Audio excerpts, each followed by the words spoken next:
मला सगळ्याच लोकांना एक गोष्ट माझ्या आयुष्यातली सांगायची आहे तुमच्या बरोबरची. आम्ही ज्या क्षेत्रात आहोत, सिनेमा नाटक, जरा थोडंसं 19-20 झालं, एखादा सिनेमा बरा गेला नाही, तर ही घटना घडलेली आहे माझ्या आयुष्यात की एक सिनेमा माझा बरा गेला नव्हता आणि मी खूप त्यावेळेस अतिशय डिप्रेशनमध्ये गेलो होतो आणि साहेबांना भेटायला त्यांच्या घरी गेलो. तर संतोष होता. संतोषने सांगितलं साहेब आतमध्ये आहेत. तर मी दरवाजा उघडला तर शांतपणे डोळे मिटून असे होते. तर मला म्हटलं आराम करतायत, नंतर ये तुम्ही. तोपर्यंत त्यांनी डोळे उघडले आणि काय रे, ये आतमध्ये, आणि मला बसवलं.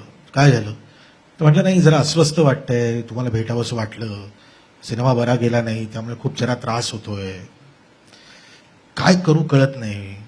हे शांतपणे मला म्हणाले की कसं आहे, तुझा एक सिनेमा बरा नाही गेला, 6 महिन्याने तू दुसरा करू शकतो. आमची एक निवडणुकी जेव्हा फसते, आम्हाला तर डायरेक्ट 5 वर्षानंतरच उभं राहावं लागणार ना.